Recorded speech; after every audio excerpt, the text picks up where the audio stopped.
Саламатсыздар ма балалар? Бүгінгі сабағымыз математика 2 сынып. 6 сабақ өзіңді текстер 2 таңбалы сандар.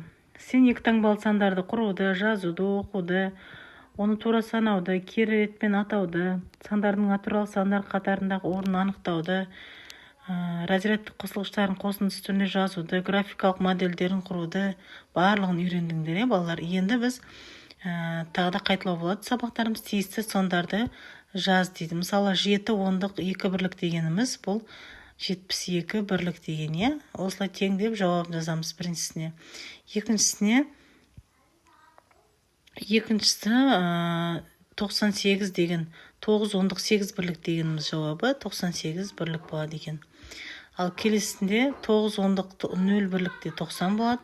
6 ондық 2 бірлікте бұл 62 бірлік деген сан шығады екен, балалар. Осылай сіздерде жазып қойсыздар жауабын. Көп нүктенің орнына мен сіздерге жауап жазып қойдым. Жазып аласыздар.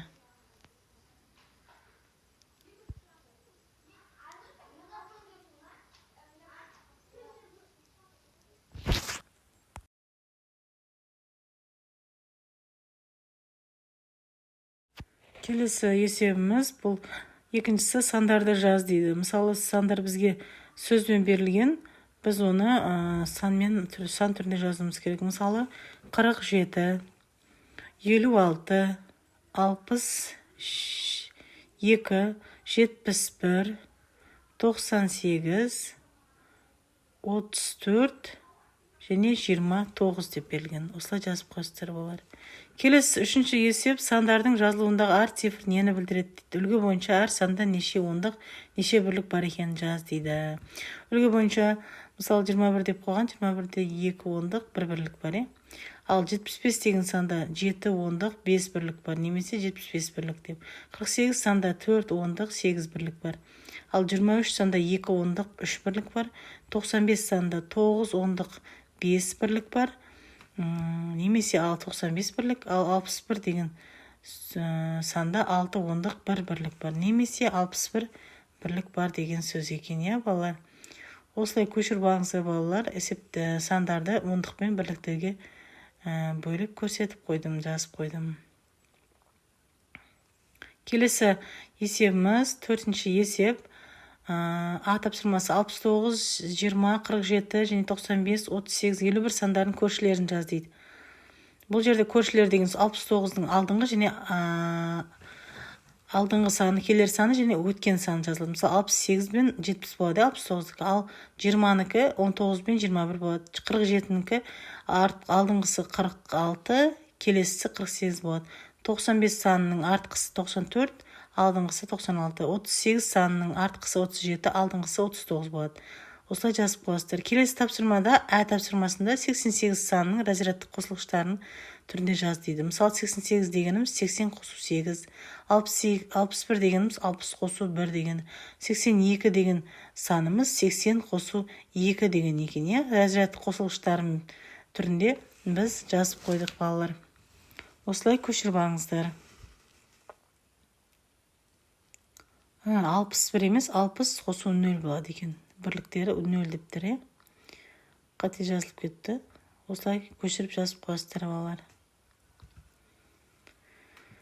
Келесі есебіміз сандарды салыстыр дейді. Мысалы 29, 31 үлкен, 89-дан 91 үлкен, белгісін қоямыз. 47 мен 43, 47 үлкен, 57 мен 56, әрине 57 үлкен, 64 мен 58, 64 үлкен, 75-те 68, 75 үлкен, 81, 96, 96 үлкен, 31 мен 56-да 56 саны үлкен екен. Үлкен белгілерін қойып жазып шығасыздар, балалар.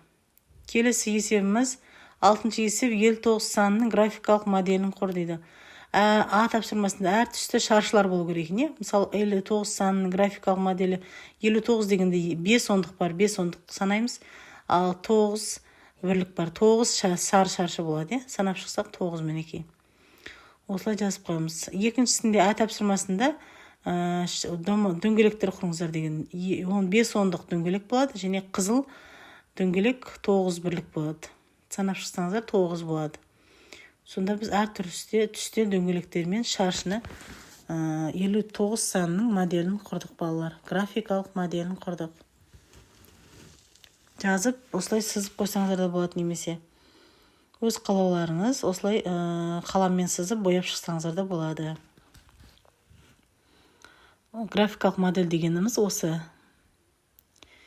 Келесі 7-ші есеп: зерттеу. Разрядтан аттамай бір таңбалы сандардың қосудың қысқаша кестесін құраласың ба дейді.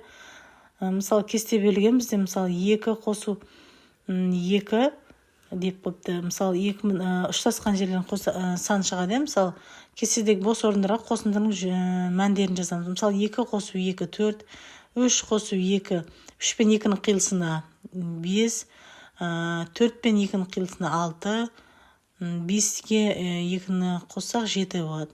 Келесінде 3-ге 2-ні 3-ге қоссақ 5, 3-ге 3 қоссақ 6. Мынандай кесте түрінде жазсаңыздар да болады, немесе былай мен жазған сияқты есептеп жазсаңыздар да болады. Қосу кестесінің көмегімен 8 бен 2 сандарының айырмасының мәнін қалай табады депті. 8 бен 2-ның ұштасқан жерін 8 бен 2-ні алып тастайсыздар, 10 болады, 6 болады, балалар. 6 сан жазсақ болады. Оны астан жазып қойдым, балалар. Кесте түрінде 8 бен 2-ның қиылысына 6 санын қояды екенбіз. Келесі 8-ші есеп: жараста 30 асық бар. Ол 30 асықты досына сыйлады. Жараста неше асық қалды дейді. Яғни 30 саны, 30-дан аламыз 10-ды, 20 болады, балалар. Сонда жараста 20 асық қалды екен. Осымен бүгінгі сабағыңыз бітті, балалар. Каналыма тіркеліп алыңыздар, қоңырау түймесін басып қойыңыздар. Келесі сабақтарда кездескенше сау саламатта болыңыздар.